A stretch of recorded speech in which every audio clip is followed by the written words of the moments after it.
Hey guys, এটা আমার প্রথম ব্লগ। তো আজকের রথযাত্রা শুভ সবাইকে, জয় জগন্নাথ। তো আমি আর আমার হাজব্যান্ড বেরিয়ে পড়লাম আজকের রথ দেখতে। তো চলে গেলাম আমরা হরিনাবি রথ মেলায়। তো ওখানে গিয়েই ননদ আর নন্দাইয়ের সাথে দেখা হয়ে গেল। তো গিয়ে একটু ঘুরু ঘুরু করেই তো খাওয়ার দোকানেই ফার্স্ট চলে গেলাম। খেলাম ফিশ ফ্রাই আর একটা লোটে মাছের কাটলেট। তো খাওয়ার পর কিছুক্ষণ পুরোটা ঘুরে ঘুরে দেখলাম। দেখার পর হাজব্যান্ডের মানে আমার বরের মনে হলো কিছু কেনার আছে।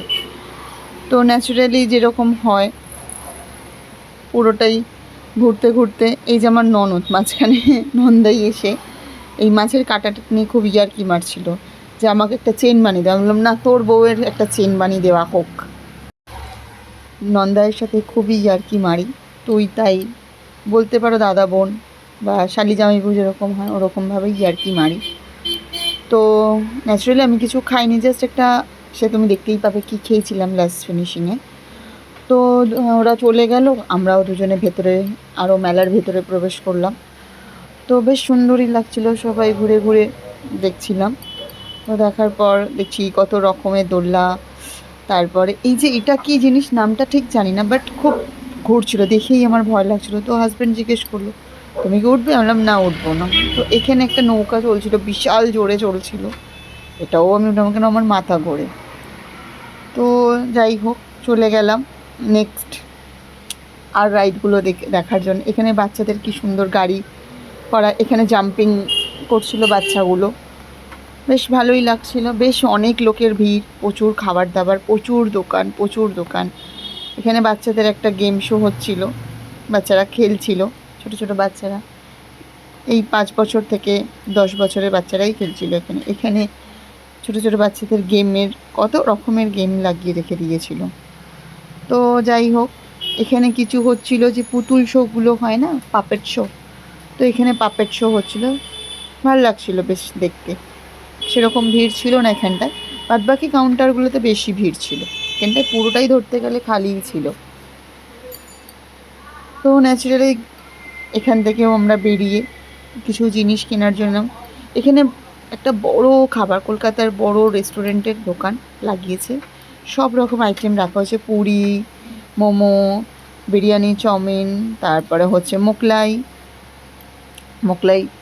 Rice, fried rice. এখানে এই যে দেখছেন সব রকমের কাটলেট, পকোড়া, এই যে মোগলাই ভাজাটা হচ্ছে, বিশাল সুন্দর লাগছিল দেখতে। বিশাল লোকের ভিড়, লোক খাওয়া দাওয়াও করছিল। তো যাই হোক, ন্যাচুরালি আমরা কাপ প্লেটের দোকানে গেলাম, যেহেতু যে আমাদের দোকান আছে খাবারের বিরিয়ানি। তো আমাদের একটা প্লেট দরকার ছিল, যে বিরিয়ানিটা দিলে কালো প্লেটটাই দেখতে সুন্দর হবে। তো দাদাকে বললাম, দাদা ওই কালো প্লেটটা দেখান।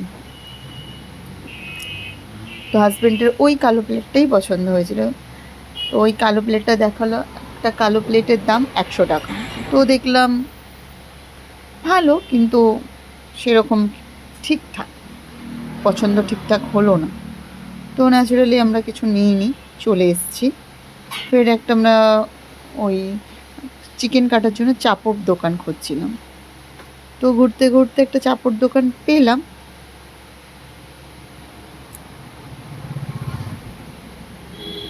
তো গিয়ে দেখলাম, ন্যাচারালি যেরকম ভিড়, প্রচুর লোক। বর চাপড় দেখছে, স্টিলের চাপড় দেখছিল, কিন্তু চাইছিল আমাদের লোহার চাপড়। পছন্দ হলো না, চলে এলাম। ঠিকঠাক পোষালো না চাপড়টা। আমাদের তো অনেক চিকেন কাটা হয়, তো ছোটোখাটো নয়, বিরিয়ানির চিকেন কাটা হয়, কাটলেটের চিকেন কাটা হয়, চিলি চিকেনের চিকেন কাটা হয়, মোমোর চিকেন কিমা করে কাটা হয়। তো এই চাপড়টা হলো না, তাই জন্য আমরা চলে গেলাম।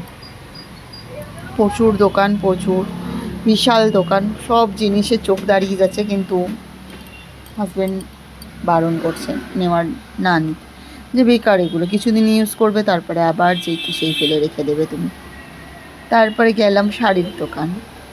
মেলা, বিশাল বড় মেলা, শাড়ির দোকান, গয়নার দোকান, সব দোকান বসেছে, আচারের দোকান।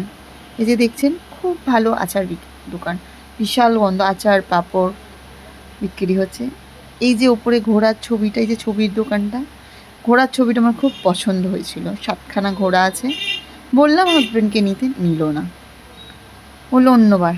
এই যে বাংলাদেশের শাড়ি, ঢাকাই শাড়ি, ঢাকাই জামদানি, এই যে আলিফ ঢাকাইয়ের জামদানি, এই যে কলমকারিটা আমার খুব পছন্দ হয়েছিল, কিন্তু বর তো নিতে দিল না। তারপরে নেক্সট শাড়ির দোকানে গেলাম, আরেকটা শাড়ির দোকান ছিল, ওখানের কি বলবো তোমাকে, ওই শাড়ির দোকানটা বিশাল।